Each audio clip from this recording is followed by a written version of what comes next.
Hello दोस्तों, नमस्कार। आप सभी स्वागत है आपके अपने YouTube चैनल एक्सेस एकेडमी पर। उत्तर प्रदेश आंगनबाड़ी भर्ती को लेकर के फाइनली आप सभी का इंतजार हुआ समाप्त। 69,000 आंगनबाड़ी भर्ती का पहला विज्ञापन जारी और आवेदन फॉर्म बनने हुए शुरू।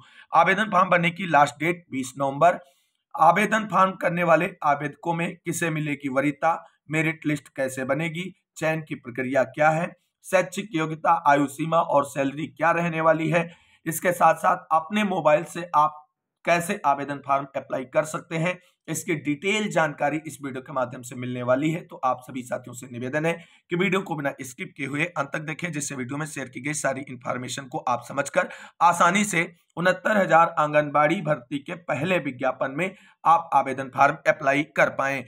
तो आइए साथियों शुरू करते हैं आज का यह वीडियो और देखते हैं उत्तर प्रदेश में 69,000 आंगनबाड़ी भर्ती के पहले विज्ञापन से जुड़ी हुई डिटेल जानकारी का यह वीडियो। साथियों, जैसा कि आप सभी लोग जानते हैं, माननीय मुख्यमंत्री योगी आदित्यनाथ जी की तरफ से उत्तर प्रदेश में 69,000 से अधिक आंगनबाड़ी कार्यकर्तियों एवं सहायिकाओं की भर्ती को लेकर के अनाउंसमेंट किया गया था और फाइनली उस पर जो है कार्रवाई शुरू कर दी गई है और 69,000 आंगनबाड़ी भर्ती का पहला विज्ञापन जारी कर दिया गया है। किस जिले से बड़ी अपडेट निकलकर सामने आ रही है आप सभी के लिए, उस पर चर्चा करते हैं। तो दोस्तों, जैसा कि आप सभी लोग जानते हैं, पदों की संख्या 69,000 होगी और यह भर्ती जिलेवार होगी, मतलब हर जिले की भर्ती अलग अलग डेट में होगी। इस बात का विशेष आपको ध्यान रखना है और जिलेवार ही इसके आवेदन फॉर्म जो है भरने का नोटिस जारी होगा। हालांकि आवेदन की प्रक्रिया यहां पर ऑनलाइन पोर्टल के माध्यम से होगी। जो भी बहनें इच्छुक हैं इसमें आवेदन फॉर्म अप्लाई करने की, वो इसी चैनल पर एक वीडियो अपलोड है, उसे देख लें, क्योंकि आवेदन करने से पहले यहां पर आपको रजिस्ट्रेशन करना होगा ऑफिशियल साइट पर जाकर के, और रजिस्ट्रेशन के बाद आप लॉगिन करके आवेदन फॉर्म अप्लाई कर पाएंगे। ये आप ध्यान रखना। रजिस्ट्रेशन कैसे करना है इसकी डिटेल जानकारी आपको प्रोवाइड की जा चुकी है, और अगर वह वीडियो अगर आपने अभी तक नहीं देखा है तो देख लीजिए और रजिस्ट्रेशन कर लीजिए। उसी वीडियो का लिंक इस वीडियो के डिस्क्रिप्शन बॉक्स में दे देंगे, जिससे आप सभी लोग उसको देखकर रजिस्ट्रेशन कर पाएं और आवेदन की प्रक्रिया में पार्टिसिपेट कर पाएं। तो 69,000 आंगनबाड़ी भर्ती के पहले विज्ञापन को देखते हैं। तो दोस्तों, ये बड़ी अपडेट जो है 69,000 आंगनबाड़ी भर्ती के पहले विज्ञापन से जुड़ी हुई हापुड़ जिले से निकलकर सामने आ रही है, आप सभी लोग देख सकते हैं। कार्यालय जिला कार्यक्रम अधिकारी हापुड़ की तरफ से 3 नवंबर को उत्तर प्रदेश में 69,000 आंगनबाड़ी भर्ती का पहला विज्ञापन जारी कर दिया गया है। यहां पर देख सकते हैं शासनादेश संख्या 2025/3313/58-1-2025 क्लॉज 19/17/687 दिनांक 17 सितंबर 2025 में दिए गए प्रावधानों के अनुसार सर्वसाधारण को सूचित किया जाता है कि जनपद हापुड़ में बाल विकास सेवा एवं पुष्टाहार विभाग के अंतर्गत संचालित बाल विकास परियोजनाओं में आंगनबाड़ी कार्यकर्तियों के रिक्त पदों पर मानदेय पर नियुक्ति या चयन महिला अभ्यर्थियों के आवेदन पत्र विभागीय वेबसाइट यूपी आंगनवाड़ी भर्ती.in। आप सभी बहनें ध्यान दें, यहां पर आवेदन की प्रक्रिया जो है वो केवल और केवल इसी ऑफिशियल साइट से होगी, यूपी आंगनवाड़ी भर्ती.in से, और इसी पर आवेदन सभी जिलों के लिए जाएंगे। इस बात का विशेष आप सभी को ध्यान रखना और इसी के माध्यम से आप अपना रजिस्ट्रेशन भी करेंगी। पद पर ऑनलाइन दिनांक 4/11/2025 से दिनांक 20/11/2025 तक आमंत्रित किए गए हैं। तो यहां पर आवेदन फॉर्म भरने की लास्ट डेट भी आप सभी लोग देख सकते हैं, स्पष्ट रूप से मेंशन कर दी गई है। अब यहां पर देख लेते हैं पदों का डिटेल, कहां पर कितने पद रिक्त हैं। तो यहां पर दोस्तों परियोजना का नाम है और यहां पर आप सभी के लिए ये आंगनबाड़ी कार्यकर्तियों के रिक्त पद हैं। परियोजना के नाम का तात्पर्य यहां पर ब्लॉक से है दोस्तों। तो हापुड़ में 13 पद रिक्त हैं, गढ़ मुक्तेश्वर में 13 पद रिक्त हैं, सिंभावली में 8 पद रिक्त हैं और धौलाना में 9 पद रिक्त हैं। और इस तरीके से हापुड़ में जो है वो 43 जिलों में आंगनबाड़ी भर्ती का विज्ञापन जारी हो चुका है, आवेदन फॉर्म भरने शुरू हो गए हैं। यहाँ पर चयन हेतु पात्रता अर्हता एवं शर्तें क्या है उस पर बात करते हैं। आंगनबाड़ी कार्यकर्तियों है तो शैक्षिक योग्यता न्यूनतम इंटरमीडिएट या उसके समकक्ष होना अनिवार्य है। इंटर से कम कोई भी अगर बहन है तो वो आवेदन फॉर्म अप्लाई नहीं कर पाएगी। उपरोक्त पद पूर्णतया मानदेय पर आधारित है, जिसमें आंगनबाड़ी कार्यकर्त्री को 4,500 रुपए प्रतिमाह देय होगा। अगला शासनादेश संख्या यहां पर मेंशन है, दिनांक 17 सितंबर 2025 के अनुसार न्यूनतम आयु सीमा 18 वर्ष और अधिकतम आयु सीमा 35 वर्ष होगी।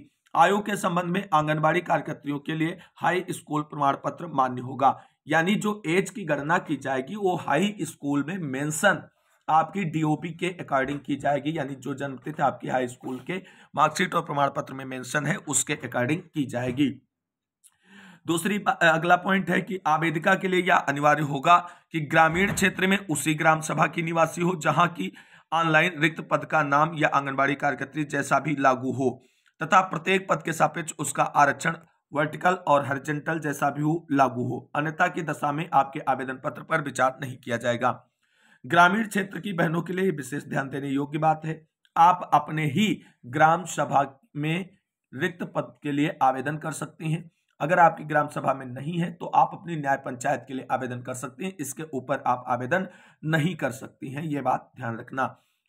वरीयता को लेकर के यहाँ पर मेंशन किया गया है कि विधवा है तो ग्राम पंचायत अधिकारी या संबंधित नगर निकाय द्वारा निर्गत मृत्यु प्रमाण पत्र एवं परिवार पंजिका की प्रमाणित नकल मान्य होगी।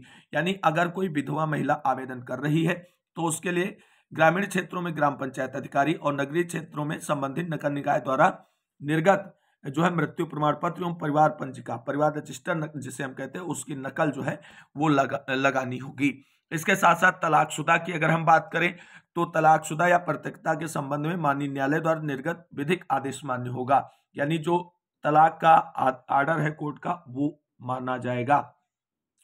आगे निवास एवं आय के संबंध में उप जिला अधिकारी या तहसीलदार के स्तर से निर्गत प्रमाण पत्र ही मान्य होंगे जिसका ऑनलाइन सत्यापन संभव हो।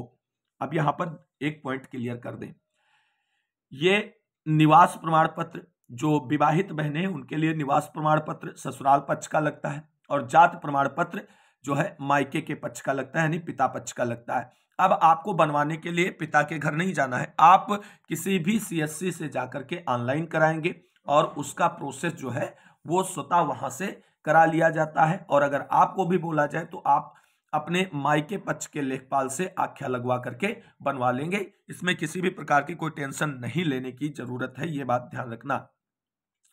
आगे है, एक आंगनबाड़ी केंद्र पर एक ही परिवार की 2 महिलाओं की नियुक्ति आंगनबाड़ी कार्यकर्त्री व सहायिका के पद पर नहीं की जाएगी, ये भी एक ध्यान रखने वाली बात है।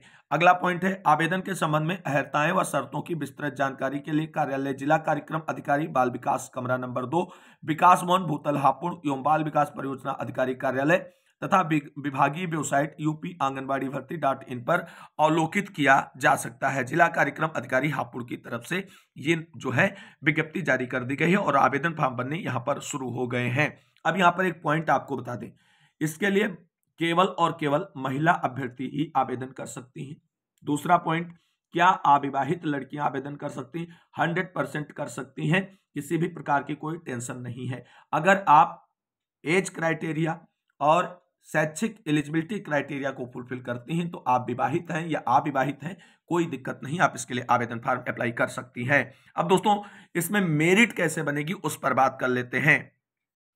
तो साथियों यहां पर यह विस्तृत शासनादेश है जिसके आधार पर पिछली आंगनबाड़ी भर्ती संपादित की गई है और यह आंगनबाड़ी भर्ती जो 69,000 पदों पर होने जा रही यह भी संपादित की जाएगी। अब इसमें आप सभी लोग देख सकते हैं कि समन्वित बाल विकास परियोजना कार्यक्रम के अंतर्गत आंगनबाड़ी कार्यकर्तियों, मिनी आंगनबाड़ी कार्यकर्तियों एवं सहायिकाओं के मानदेय पर नियुक्ति हेतु चयन प्रक्रिया का पुनर्निर्धारण और इसी के आधार पर होगा। यहाँ पर शैक्षिक योग्यता मेंशन की गई है। तो आप सभी लोग जानते हैं कि आंगनबाड़ी कार्यकर्त्री हो, मिनी आंगनबाड़ी कार्यकर्त्री हो या सहायिका, किसी भी पद के लिए न्यूनतम शैक्षिक योग्यता इंटर है, यानी इंटर पास है तो आप अप्लाई कर सकते हैं। आयु सीमा की गणना यहाँ पर आप सभी लोग जानते हैं न्यूनतम 18 वर्ष और अधिकतम 35 वर्ष की गई है, उस पर चर्चा नहीं करेंगे। चयन हेतु पात्रता क्या है वो सारी चीजें आपको हमने डिस्क्राइब कर दी हैं कि ग्रामीण क्षेत्र में क्या है और शहरी क्षेत्रों में क्या है, उसको विशेष ध्यान में रखना होगा। यहाँ पर मेरिट कैसे बनती है इस पर हम बात करते हैं, क्योंकि न्यूनतम शैक्षिक योग्यता इंटर निर्धारित की गई है। क्या केवल इंटर के अंकों को जोड़ करके मेरिट बना दी जाएगी या अन्य जो क्लासेस हैं उनके भी यहाँ पर अंक जोड़े जाएंगे, ये सबसे इंपॉर्टेंट है। तो यहां पर इस पॉइंट को आप सभी को समझना होगा, और जो भी बहनें आंगनबाड़ी भर्ती में आवेदन फॉर्म अप्लाई करने जा रही हैं उनको इन सारी चीजों को समझना होगा। यहां पर आप सभी लोग देख सकते हैं मेरिट सूची तैयार किए जाने की प्रक्रिया क्या है। अब यहां पर आप सारी चीजें वो समझ सकते हैं कि यहां पर है, एक ही श्रेणी में एक से अधिक पात्र अभ्यर्थियों के उपलब्ध होने की दशा में सभी अभ्यर्थियों की मेरिट लिस्ट बनाई जाएगी। आंगनबाड़ी कार्यकर्त्री, मिनी आंगनबाड़ी कार्यकर्त्री एवं सहायिका के सभी पदों के लिए न्यूनतम शैक्षिक योग्यता इंटरमीडिएट या समकक्ष है एवं अधिकतम शैक्षिक योग्यता परास्नातक के आधार पर मेरिट तैयार की जाएगी। यह केवल इंपॉर्टेंट पॉइंट है, आपको ध्यान रखना। न्यूनतम शैक्षिक योग्यता इंटरमीडिएट। मेरिट जब बनेगी तो अगर किसी बहन ने केवल इंटर के ब्याह पर आवेदन किया है तो वो पीछे हो जाएगी, क्योंकि मेरिट में इंटर, स्नातक और परास्नातक तीनों के मार्क्स जोड़कर मेरिट बनेगी। तो जो भी बहनें आवेदन फॉर्म अप्लाई करने जा रही हैं वो अपनी हाईएस्ट क्वालिफिकेशन जो एजुकेशनल है उसको अवश्य ऐड ऑन करें। अगर आपने इंटर, बीए, एमए कर रखा है तो तीनों को ऐड करें, तीनों को लगाएं, क्योंकि मेरिट में तीनों के अंक जोड़े जाएंगे। इस बात को विशेष ध्यान में रखना है। यहां पर आगे देख सकते हैं कि मेरिट के अंकों का निर्धारण कैसे होगा। तो अभ्यर्थी द्वारा प्राप्त अंक प्रतिशत को 10 से विभाजित करने पर जो उत्तर प्राप्त होगा वही उसका अंक माना जाएगा।